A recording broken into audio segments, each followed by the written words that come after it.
So the title of my presentation is called Sourdough Sculptures, Blurring the Line Between Food and Art. I made this little recipe booklet. We have a table of contents, and this is sourdough starter. It's really at like the peak of its activity, as you can tell. And this was maybe 25 minutes after I'd fed it. It was around here, and it had really just exploded. And it's strong, like it pushed the lids off. I haven't touched it or anything. It was just pretty cool to think about. So this is everything you need to know about creating, maintaining, feeding, reviving, all that good stuff in regards to sourdough starter. And basically it is just a 1-to-1 ratio of water to flour, or as I like to do, a 2-to-1-to-1 ratio of warm water, bread flour, and rye flour. The reason we use rye is because it has more naturally occurring yeast on it.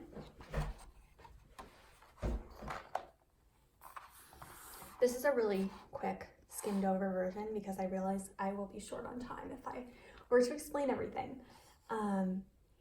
So this is my final creation. I just wanted to create a really beautiful, sustainable kind of tablescape, and they could serve as dishes. It is a food installation. It's supposed to look like art. And so we made a cracker and some challah. So this is the cracker recipe. It is complicated, but it is thorough.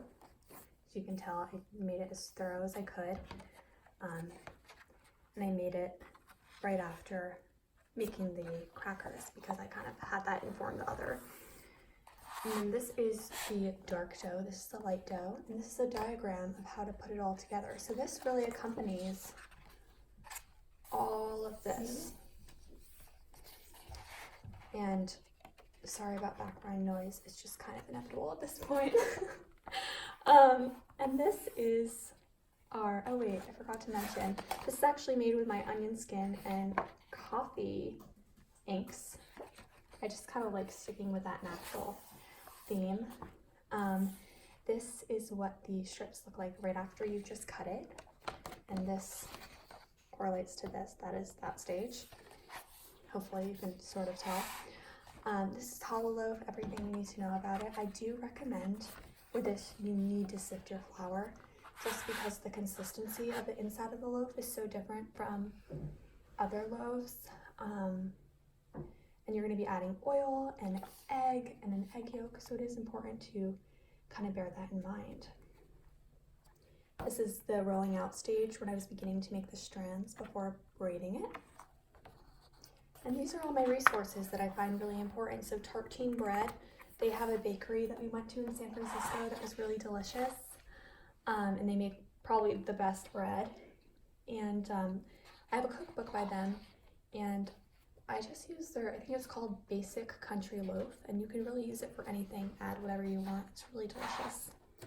Then Salt, Fat, Acid, Heat, it's a TV show, and it's also a book by Samin Nosrat, but the TV show is really beautiful, just filmed all over the world, in like Italy, I think they go to Japan in an episode, and then they go do one right at home, which I think for her is California.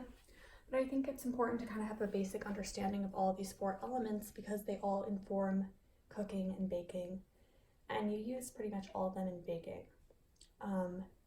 A lesson in the fat category would be her focaccia bread, and you can just find it online if you search Samin Nosrat focaccia bread, and it's not with sourdough yeast, it's with instant yeast, but it's really good, and you'll learn something either way. If you have any questions about starter or flour, I would just go to King Arthur. They know everything. Whenever I have a question, I go there, and I can figure it out pretty quickly. And then Bread on Earth is a website by the art installationist Lexi Smith, who did those crackers I showed you earlier. And then lastly, if you want to learn more about food, I would just recommend The Book of Eating by Adam Platt, who's actually my dad's cousin. He's a food critic in New York, but he grew up as the son of a diplomat, and they lived in like Hong Kong and Japan and all over the place. So he has a really interesting, first of all, really interesting life, and just a really interesting regards towards food, other cultures. Like He tried it all. He has some interesting stories about all of these baking and cooking necessities, so I recommend that. And that's pretty much it. If you want more extensive information, read it. There sure is a lot more, but trying to keep it short and sweet. So, all right, thanks.